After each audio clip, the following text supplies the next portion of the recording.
Okay, let's talk about Hebrew 3 textbook. If you missed the video all about Hebrew 1 and 2 workbooks, go back because I posted it just yesterday. And this video is all about Hebrew 3, completing your reading skills after we completed all your writing skills in print and cursive script. So first of all, Hebrew 3 is a textbook and not a workbook. And I created it left to right and not right to left because it is a textbook and because it allowed me to provide you with something that many of you asked, which is in addition to the paperback black and white, I was able to offer you this hardcover in beautiful color, which Amazon doesn't allow me to do when it's right to left. So don't get me started on all the limitations when it comes to Hebrew books. Hebrew 3 teaches you the Nikot system. In Hebrew, we have these dots and lines, which are your training wheels in Hebrew, your indication on how to read and write as a beginner. In time, you will drop these training wheels, but the thing with the Nikot vowel system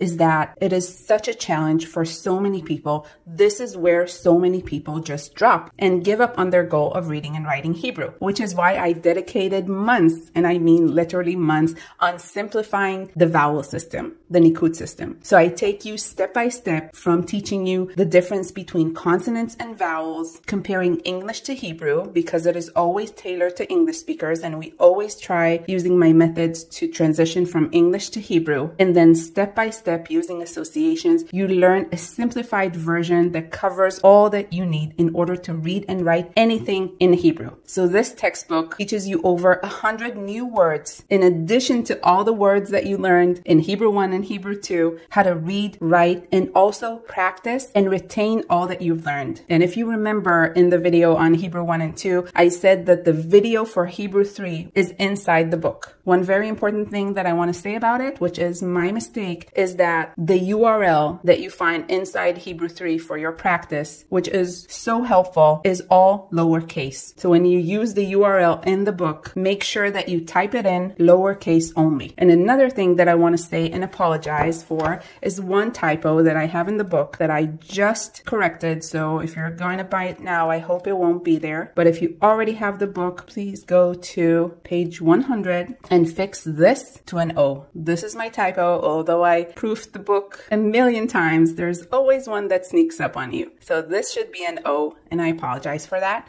And again, make sure that you use the practice in the URL using lowercase only. And once you complete Hebrew 1, 2, and 3, not only do you know hundreds of new words in Hebrew, but you are ready to read and write anything in Hebrew and start practicing using all the words that you learned and the words from my free guide. If you haven't downloaded it yet, this is a great time to do it. And all the words that I teach you daily. This is my best-selling program for reading and writing in Hebrew. And if you have any questions about it, please write me in the comments.